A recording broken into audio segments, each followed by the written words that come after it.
welcome to part 6 of my M272 engine timing repair series. In part 5, I removed the cylinder heads to enable replacement of all the timing guides and replace the timing chain.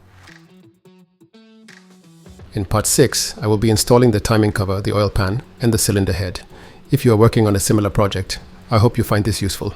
Alright, let's get this party started. To enable a good seal, I began by prepping the timing cover mating surfaces on both the block and timing cover with the help of scrapers and some damp blue shop towels.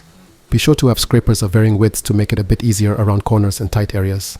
You will also need to be gentle so that you do not leave gouges on the mating surfaces, as they might cause sealing problems and possible oil leaks.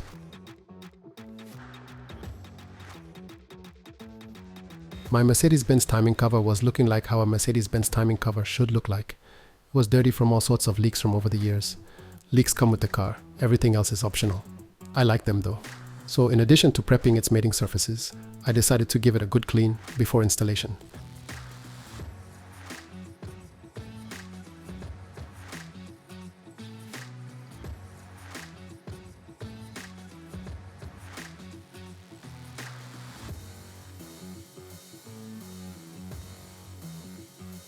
Because I was working alone, to avoid disturbing the timing chain and timing guides during timing cover installation, I cut the heads off 2 metric bolts with dimensions M8 by 1.25 mm by 100 mm and used them as locating studs for installing the timing cover.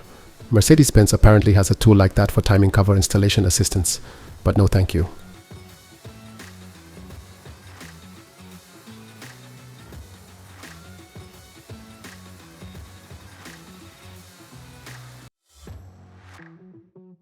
The cut-off bolts go in as shown here, and all you need to do is to slide the timing cover on them and install the timing cover bolts. This is obviously not a required step, but I think it makes the timing cover installation a breeze. The timing cover itself isn't fastened by an unreasonable number of bolts, but there are several other components such as the water pump, the oil cooler, power steering pump, idler pulleys, etc., bolted to it by fasteners of varying lengths. This obviously presents the potential of using shorter fasteners in places where longer ones should go. So, to keep track of them, I utilized the schematic provided by Mercedes-Benz and an oil pin marker to mark the locations on the cover according to the schematic per bolt specs. That way, all bolt groups go back exactly where they belong. For example, all number 2 bolts are in a Ziploc bag, labeled 2, and they go in locations labeled 2 on the timing cover.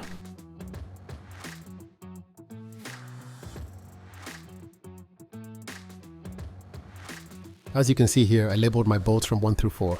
Bolts 5 and 6 are single bolts, so I did not need to label them on the timing case. Mercedes-Benz calls for using Loctite 5970 gasket maker or similar. This is usually a black or dark gray high temperature silicone sealant.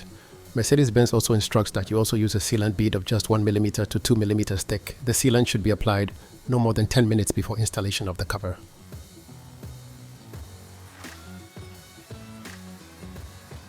Next on the agenda was installing the bottom section of the oil pan. The sealant bead size is the same as for the timing cover. Note that the power steering pump bracket is bolted to the front of the lower oil pan, with the bolts going through a spacer. So I will need to undo 2 of the bolts when I'm ready to install the power steering hoses. I only used the 1/4 inch impact to snug the bolts down only lightly. With the help of my capable assistant, I finished off the oil pan installation in fine style.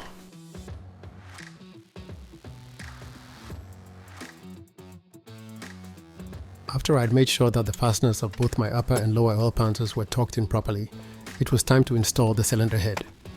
But first, I needed to turn the engine upright on the stand.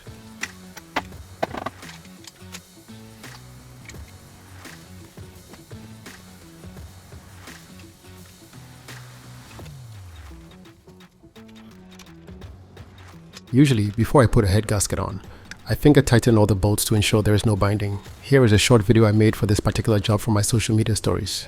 I will let it run for a second or two to show you what I'm talking about. Notice how I had a rubber band around the timing chain and the timing chain guide. I did this to prevent the chain from slipping around too much.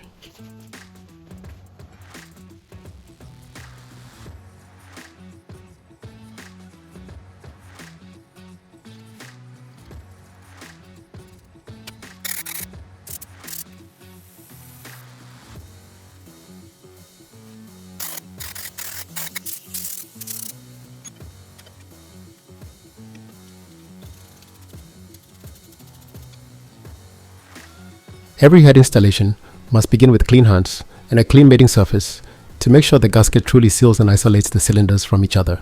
You also don't want coolant and oil mixing because your head gasket isn't sealing right.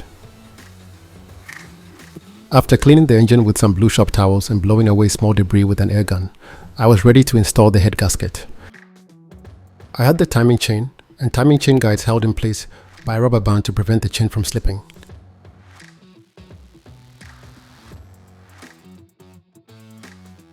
I recommend making sure the mating surface on the head is clean before you install it. Also, do not place the head on any bare or hard surface without protection. Over here I laid the head on a few layers of shop towels. Here is a schematic of the tightening instructions for the head gasket. If you are more comfortable working in different units, you can use an online calculator or converter to switch to whatever units you like or whatever units your torque wrench has. The stages with the angular sector and 90 next to it means you will need to tighten the fastener through an angle of 90 degrees. As you can see, I numbered all the cylinder head bolts so that they could be installed in the exact same location they were removed from. This is standard practice that I strongly recommend if you are going to reuse the bolts. I'm cycling through the numbers here to show you all the bolt labels.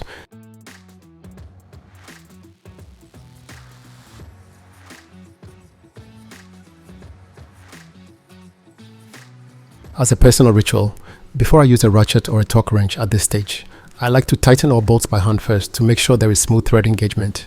The bolts I'm finger tightening here are the cylinder head to timing cover bolts. Next, I finger tightened all the cylinder head to block bolts according to the schematic. If you are installing a cylinder head and you do not have the tightening instructions, remember that typically a cylinder head tightening sequence starts from the center and proceeds outwards.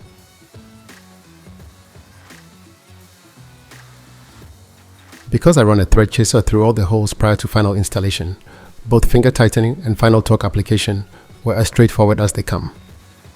Next, I began tightening the fasteners according to the torque specs. Here are the torque specs again.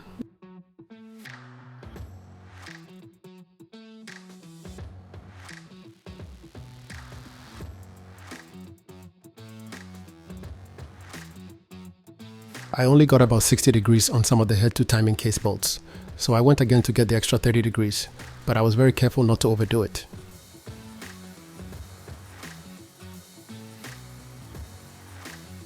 Kiddo dropped by the workshop and gave me the much needed help of figuring out which bolt to tighten next.